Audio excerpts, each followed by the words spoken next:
ये जितने भी लोग वहाँ से तमाशबीन बनकर गुजर रहे हैं, ये सारे के सारे हिंदू हैं। इन्हें हिंदू राष्ट्र चाहिए। बात करते हैं ये उन शूरवीरों की, इन्होंने देश के लिए अपनी जान दी है, लेकिन जब इनकी खुद की बारी आती है तो ये गीदड़ बन जाते हैं। इनके मुंह से एक शब्द नहीं निकलता, इनकी कुछ करने की हिम्मत नहीं होती।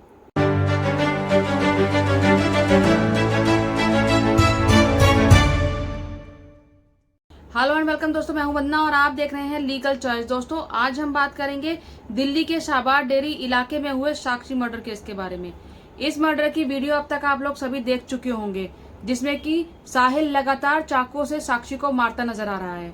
जानेंगे साहिल और साक्षी की पूरी कहानी और वो कारण जिसकी वजह से साहिल ने साक्षी का मर्डर किया, और साथ में ये भी जानेंगे कि किस कदर हमारा जो समाज है वो एक लाशों के ढेर में बदल चुका है। साहिल और साक्षी दोनों ही एक दूसरे को पहले से जानते थे, इनका मिलना जुलना भी रहता था और फोन पर भी बात होती रहती थी। साक्षी के पिता दिहाड़ी मजदूर हैं और उसकी माँ लोगों के घरों में काम करती है। वो शाहबाद डेरी के ही झुग्गी झोपड़ी वाले इलाके में रहते थे। जिस समय साक्षी का मर्डर हुआ उससे कुछ दिन पहले से वो अपनी सहेली नीतू के यहाँ रह रही थी, क्योंकि उसका पति कुछ समय के लिए कुछ काम के लिए बाहर गया हुआ था, तो इसकी वजह से वो अपनी सहेली नीतू के यहाँ ही रह रही थी। और मर्डर के समय, जिस समय उसका मर्डर हुआ उससे कुछ देर पहले ही वो मार्केट में गए थे उसकी बेटी के लिए कपड़े खरीदने के लिए, क्योंकि उसकी बेटी का उस दिन जन्मदिन था, यानी कि 28 मई को। जो कहानी अब तक सामने आई है, अगर उसके हिसाब से देखा जाए तो साहिल और साक्षी का अफेयर चल रहा था, और इसी बीच में साक्षी ने साहिल को ये बताया था कि साहिल से पहले उसका एक और लड़के से अफेयर था जिसका नाम प्रवीण था, लेकिन बाद में उसकी प्रवीण से कहासुनी हो गई, लड़ाई झगड़ा हुआ और उसके बाद उन दोनों का ब्रेकअप हो गया। उसके कुछ समय बाद साहिल को ये महसूस हुआ कि जो प्रवीण है, जो कि उसका एक्स बॉयफ्रेंड है, उससे साक्षी की फिर से बात शुरू हो गई और वो फोन पर उससे बात करती है और धीरे धीरे साहिल से दूर होती जा रही है। उसके बाद साक्षी ने साहिल से दूरी बना ली और उससे ये कहा कि हमारे बीच में जो कुछ भी था वो खत्म हो चुका है, मुझसे दूर रहो। ये सुनने के बाद साहिल को सनक चढ़ गई और वो लगातार साक्षी को धमकियां देता रहा।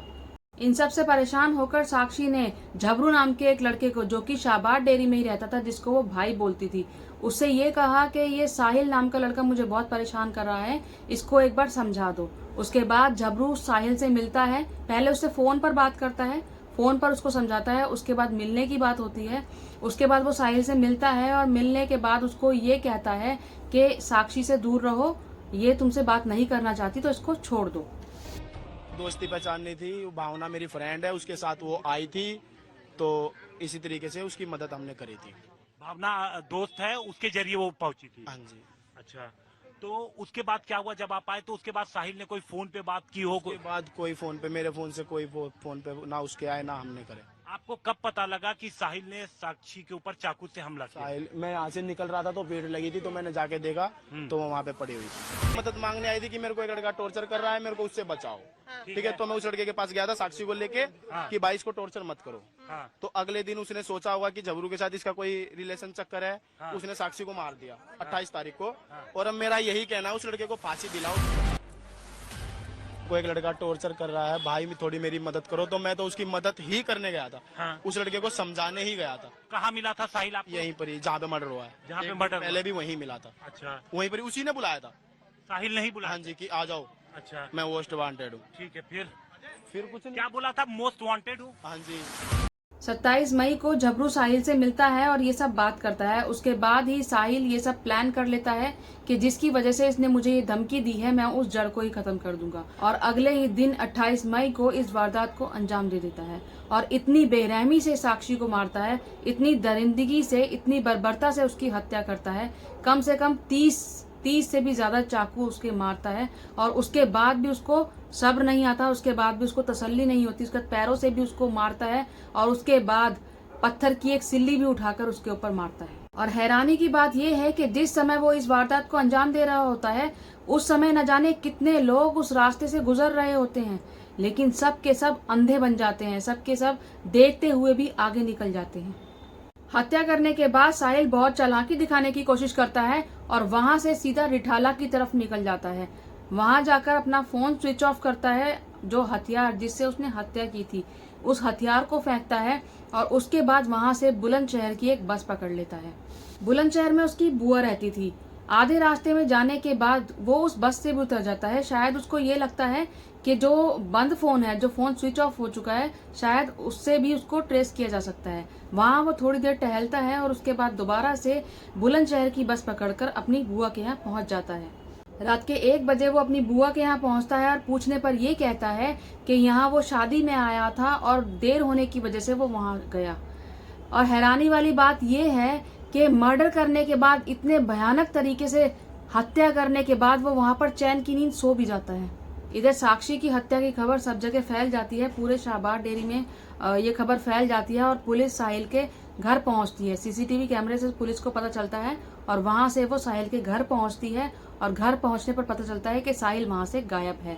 साहिल के माता पिता और जो भी घर के मेंबर्स हैं, सबके पुलिस नंबर लेती है और वहां से नंबर लेने के बाद उन सबके जो नंबर हैं उनको टैप पर लगा देती है। पुलिस को ये इंतजार था कि साहिल अपने घर में किसी न किसी को फोन जरूर करेगा, लेकिन सुबह तक किसी भी फैमिली मेंबर के पास कोई फोन नहीं आता है। सुबह के 10 बजे साहिल की बुआ उनके पिताजी के पास फोन करती है और वो बताती है साहिल के बारे में, सारी बात करती है और वो बात सारी पुलिस के पास रिकॉर्ड हो जाती है। तब तक सारे न्यूज चैनल पर भी साक्षी की खबर फैल जाती है। बुलंदशहर में भी लोगों को पता चल जाता है, लेकिन उसकी बुआ के घर में अभी तक किसी को भी पता नहीं होता। उधर पुलिस अपनी एक टुकड़ी जो है वो बुलंदशहर की तरफ रवाना कर देती है और वहाँ की पुलिस, जो बुलंदशहर की पुलिस है, वहाँ पर भी फोन करके वो उनको अलर्ट कर देती है कि ये जो लड़का है साहिल नाम का, उनको फोटो भेज देती है और ये कहती है कि इस लड़के को बाहर ना निकलने दिया जाए। साहिल अब तक इन सब चीजों से अनजान होता है और उसको इसके बारे में कोई खबर भी नहीं होती, लेकिन अचानक से उसकी बुआ के यहाँ पुलिस पहुंचती है और साहिल को धर लेती है, दबोच लेती है। जहां हत्या हुई है उसी स्पॉट पर एक और वीडियो सामने आया है, जहां पर साहिल एक लड़के से बात करता नजर आ रहा है। उस लड़के का नाम आकाश है, लेकिन उससे पूछने पर पता चला कि उसे इस बारे में कुछ भी नहीं पता था कि साहिल क्या करने जा रहा है या फिर किसी की हत्या करने जा रहा है। ये थी साहिल और साक्षी की पूरी कहानी, जिसमें एक सनकी, एक सिरफिरे लड़के ने एक 16 साल की लड़की की निर्मम तरीके से, बहुत ही भयावह तरीके से हत्या कर दी। लेकिन ये हत्या एक बात सोचने पर मजबूर कर देती है। क्या ये हत्या कानून व्यवस्था का मामला है?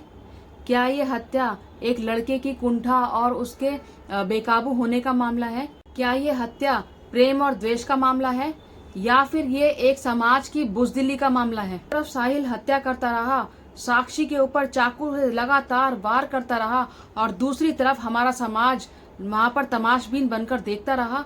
वहां से लोग लगातार निकलते रहे, लेकिन किसी की हिम्मत नहीं हुई कि उसको रोक सके, उसको टोक सके या वहां पर जाकर कुछ कह सके। कैसे समाज में रह रहे हैं हम, जहां पर लोगों के दिलों में मानवीय संवेदना बची ही नहीं है। जिंदा लाश बन चुके हैं, जिंदा लाश बनकर सब कुछ देखते रहे, वहां से निकलते रहे, लेकिन कोई कुछ नहीं बोला। ये ऐसे निकम्मे और फालतू लोग होते हैं जो कानून पर, स्त्री सुरक्षा पर, नैतिकता पर दुनिया भर का ज्ञान तो दे देंगे, लेकिन जब जरूरत पड़ेगी तो एक शब्द इनके मुंह से नहीं निकल सकता। आपको क्या लगता है कि साक्षी की हत्या क्या सिर्फ साहिल ने की है? साक्षी की हत्या का हर वो व्यक्ति गुनहगार है जो उस हत्या को होते हुए देखकर भी चुपचाप वहां से निकल गया। जिस समय ये हत्या हुई उस समय 9:30 बजे का समय था। दिल्ली में 9:30 बजे तो लोग यूं ही घूमते फिरते नजर आते हैं। क्या आप इमेजिन कर सकते हैं, क्या आप सोच सकते हैं कि आप किसी की हत्या होते हुए देख रहे हैं और आपको कोई फर्क नहीं पड़ता? ऐसे ही मुर्दा लोग थे जिनकी हिम्मत नहीं हुई कुछ बोलने की, कुछ करने की, और बात करते हैं हिंदू राष्ट्र की, बात करते हैं पृथ्वीराज चौहान की, बात करते हैं राणा प्रताप की। जी हाँ, ये जितने भी लोग वहां से तमाशबीन बनकर गुजर रहे हैं, ये सारे के सारे हिंदू हैं। इन्हें हिंदू राष्ट्र चाहिए। बात करते हैं ये उन शूरवीरों की, देश के लिए अपनी जान दी है, लेकिन जब इनकी खुद की बारी आती है तो ये गीदड़ बन जाते हैं। इनके मुंह से एक शब्द नहीं निकलता, इनकी कुछ करने की हिम्मत नहीं होती। अन्याय के खिलाफ बोलने की बात आती है, टोकने की बात आती है, कुछ करने की बात आती है, तो ये सब के सब लाशों के ढेर में बदल जाते हैं। इनसे कहा जाए कि गलत के खिलाफ बोलना है तो ये हथियारों के, गुंडों के साथ खड़े नजर आते हैं। अब इस घटना पर पॉलिटिक्स करने की कोशिश की जा रही है, इसको हिंदू मुस्लिम का रंग देने की कोशिश की जा रही है, लेकिन यहाँ पर सवाल हिंदू मुस्लिम का नहीं है। यहाँ पर सवाल उस सड़े हुए समाज का है जिसको ना तो चाकुओं के वार नजर आए और ना ही एक लड़की की चीखती हुई आवाज सुनाई दी। सब अंधे बहरे गूंगे बन चुके हैं। साहिल जैसे दरिंदे हमारे समाज के लिए एक नासूर हैं। ऐसे लोगों को कड़ी से कड़ी सजा मिलनी चाहिए ताकि आगे कोई भी ऐसी दरिंदगी करने से पहले 1000 बार सोचे। आपकी इस बारे में क्या राय है मुझे कमेंट बॉक्स में ज़रूर बताइएगा। मेरी इस वीडियो को लाइक कीजिएगा, शेयर कीजिएगा और मेरे इस चैनल को सब्सक्राइब ज़रूर कीजिएगा। जय हिंद, जय भारत।